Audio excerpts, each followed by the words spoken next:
Welcome back, guys, and hello again. And this week we've got the presence process, and this is week 8. So in this week, our conscious response is going to be I forgive myself.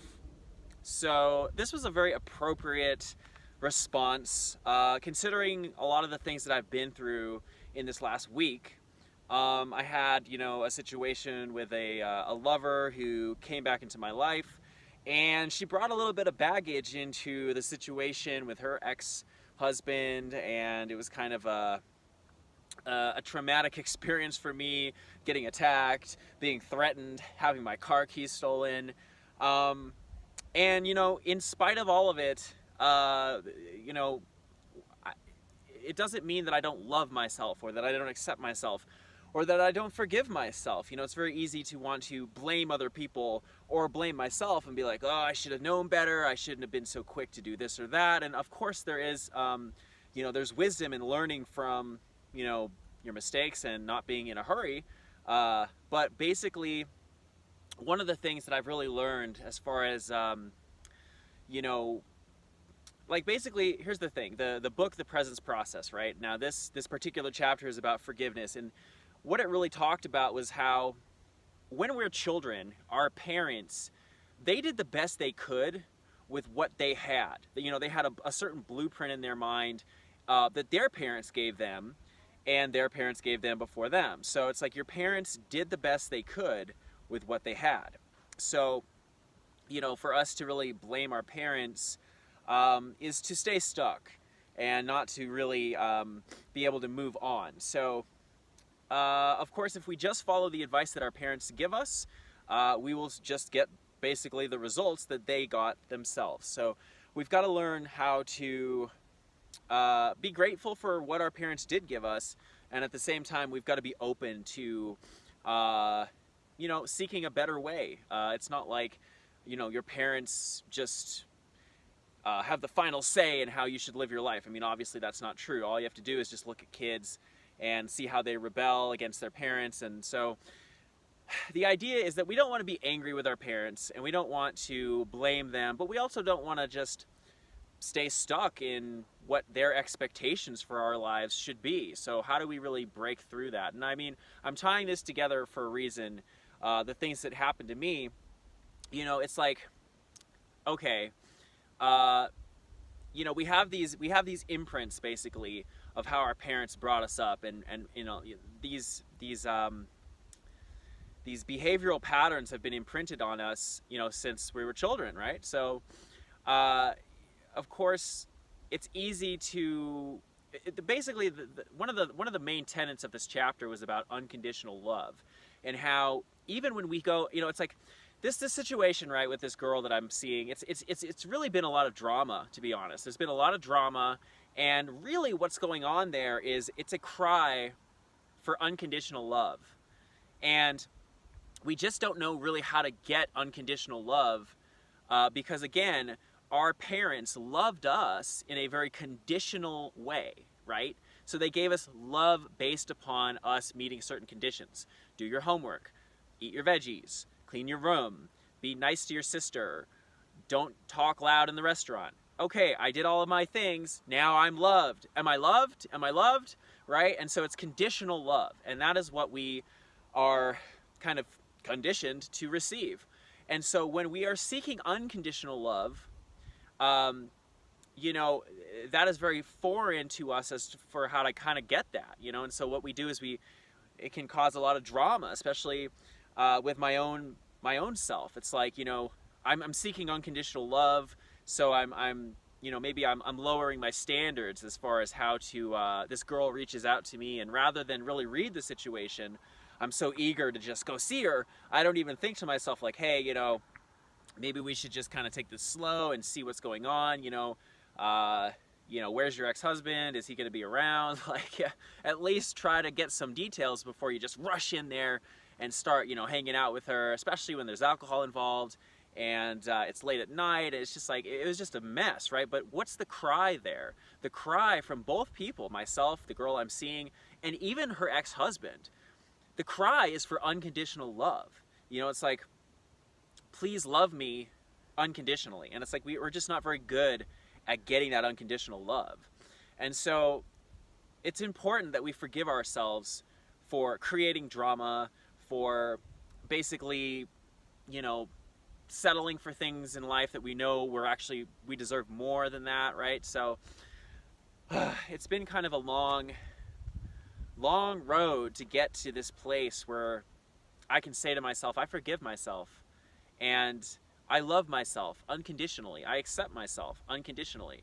That doesn't mean that I approve of some of the things that I've done, said, haven't done, or haven't said, or, you know, it doesn't mean that I'm just like constantly, you know, just deluding myself. But I have to start with acceptance. I have to start with like, this is who I am, and I've made choices in my life that have brought me up to here. And sometimes people have treated me well, sometimes people have treated me poorly, sometimes I've treated myself poorly, sometimes I've treated myself well. And no matter what happens, I forgive myself. I just fundamentally, at the core, forgive myself. And so it's easy to say that. It's easy to kind of go, oh yeah, I forgive myself.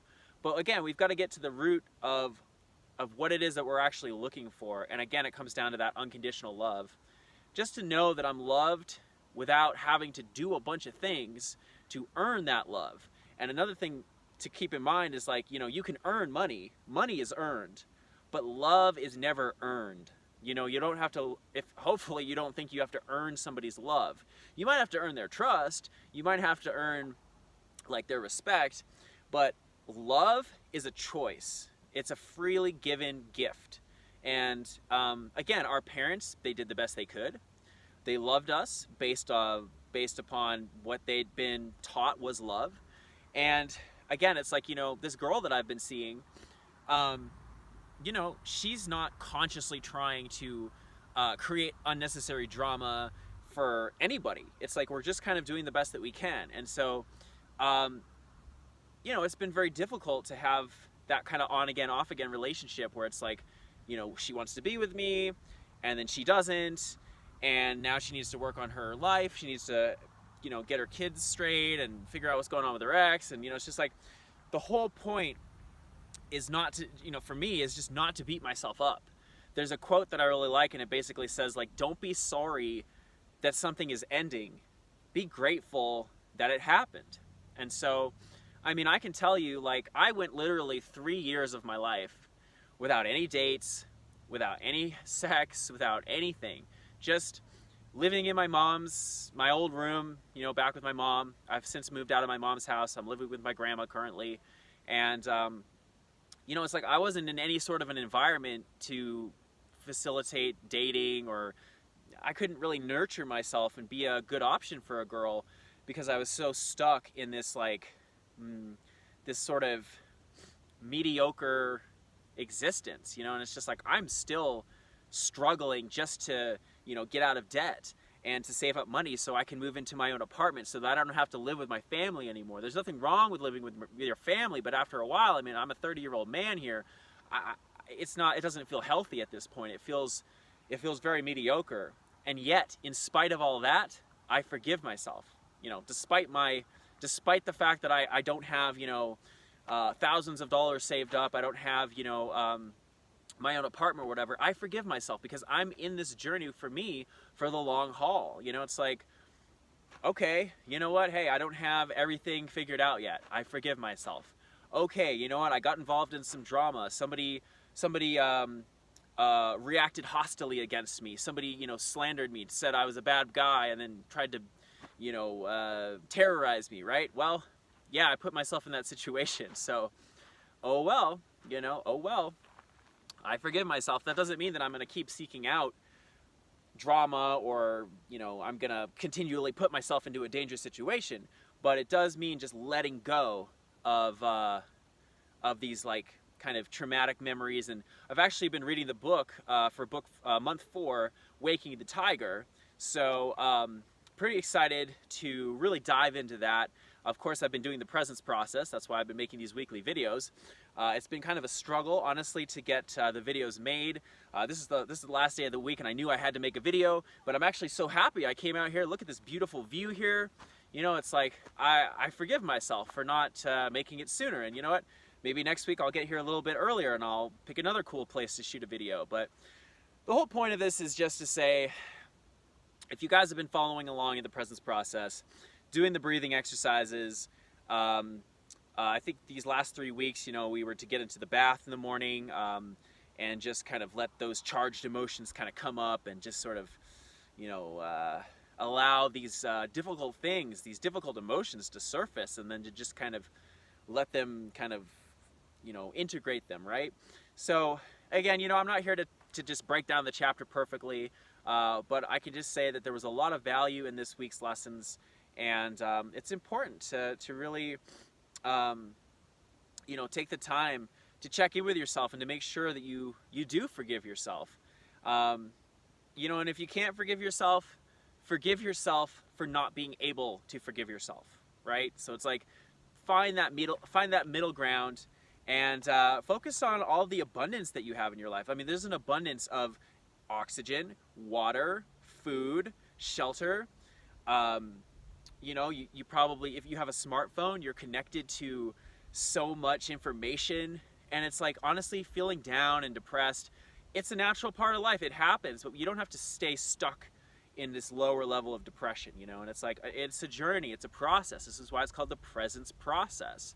So guys, with that being said, this is just such a beautiful view. I mean, like, I know that, like, even just standing here right now making this video, like, I'm not actually able to, like, really fully communicate what I want to even communicate, you know, because it's like, I'm still not used to, like, talking into this phone. I'm not used to talking into the camera. And it's like, I'm sure I'm filtering myself in ways that I won't be filtering myself, you know, a year from now. I'll look back on this video and be like, dude, why didn't you just say what was on your mind? You know, like, why are you trying to be this, like, perfect person trying to say the right thing or whatever? But really, just, I forgive myself. You know, hey, I showed up, I turned on the camera, I got a nice pretty view. You know what? I'm gonna grow into this over time. So with that being said, I'm gonna just end this video, and let me just see if there's anything else I want to add. I mean, again, this whole concept of unconditional love, this whole concept of how we were loved conditionally by our parents, and how you know, when we forgive people, you know, it's like we let go. It's very arrogant not to forgive people. Don't hold a grudge in your heart. It doesn't hurt that person. It actually just hurts you.